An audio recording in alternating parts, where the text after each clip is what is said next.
Welcome to the topic of references.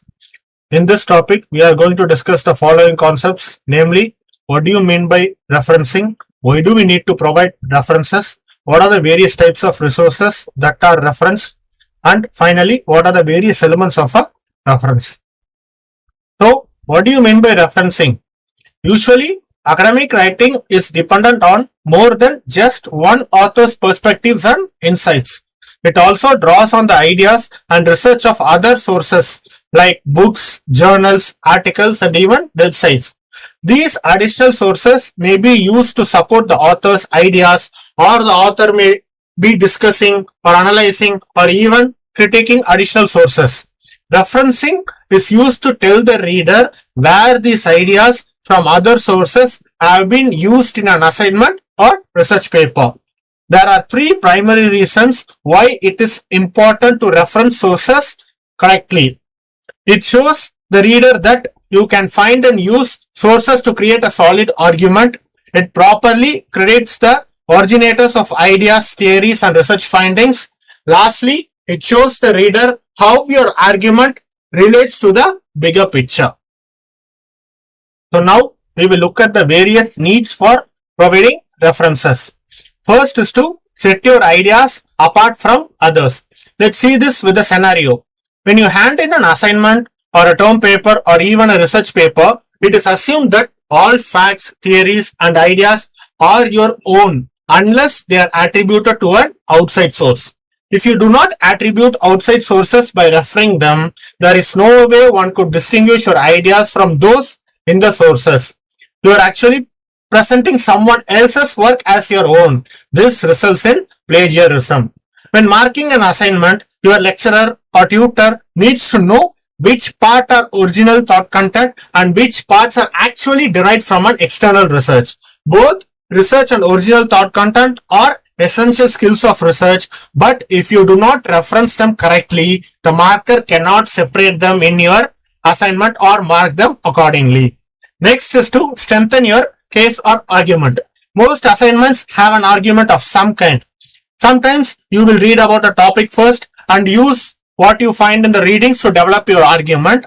Sometimes you begin with an argument and then do research to find support for that particular argument. In either case, referencing the readings gives your argument evidence, credibility, and authority. References tell the reader that your argument is not just a matter of your personal opinion, but it is actually backed up by evidence and experts in the field.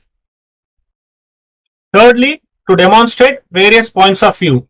For many assignments, you are expected to show what different authors think about one particular topic.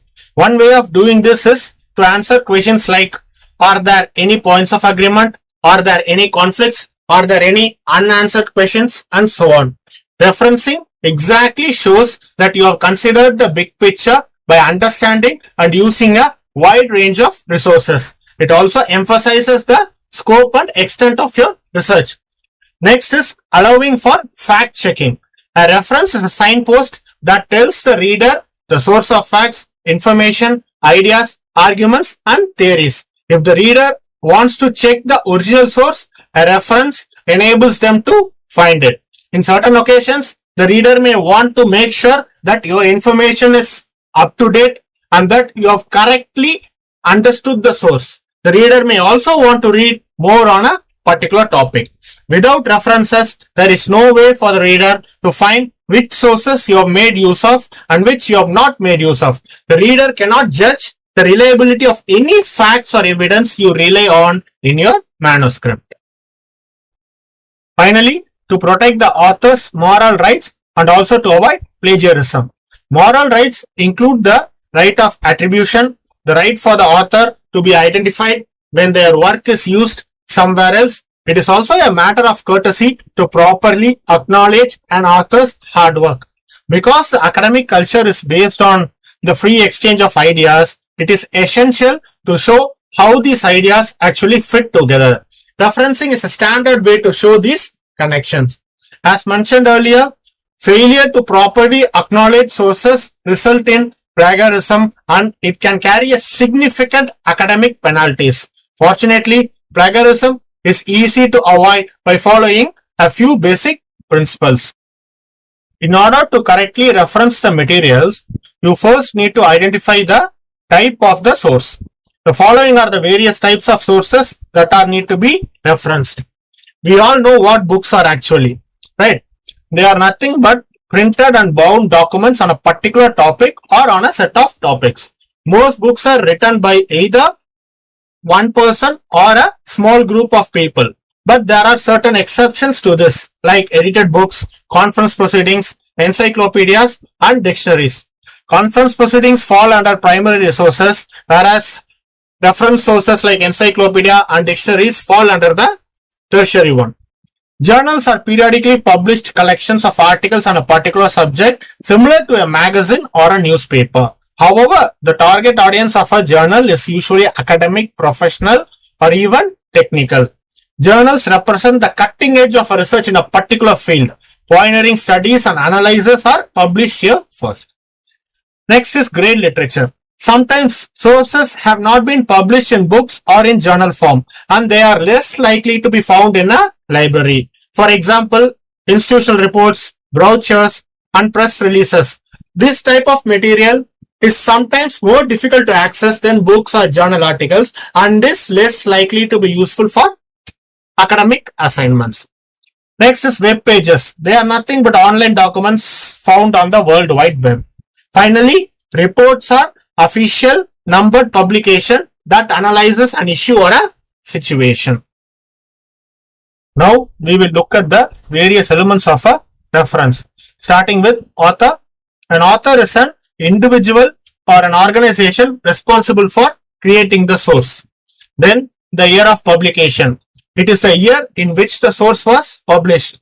For example, the edition year or the copyright date on a website.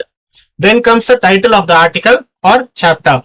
When you are referring to a section of a bigger piece of work, you may need to give the title of that section you are looking at. For example, a chapter in a book. Then comes the publication title. It is the name of the source. For example, the title of the book or the title of the journal. Then comes the place of publication. It is a location listed on the source. For example, the office address of the book publisher. This should be a town or a city, not a country. Then comes the publisher. Normally, publisher is a company who has produced the information and made it publicly available. Then comes the edition or the volume information. This is to indicate if this is a part of a series or if a source replaces an earlier copy. For example, a second edition of a book is an update to the first edition. It may include more or different information to the earlier version. A journal will produce a number of issues in a year. So you need to include the volume and the issue number to demonstrate where in this series this source actually comes from. Then comes the page span. If you are referring to something within a larger piece of work, you should include the first and the last page of that section, for example, of the book chapter. Finally, the URL or the web address. If you have accessed something from the internet, you will need to include that full web address for that particular piece of information. You can easily copy and paste this from your browser bar into your reference.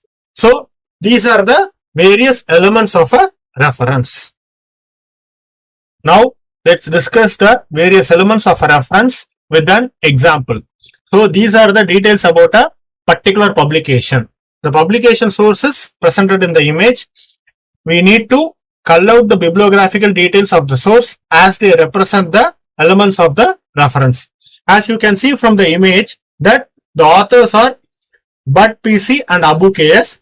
Year of publication is 2018. Conference title is 5th International Symposium on Emerging Trends and Technologies in Libraries and Information Services.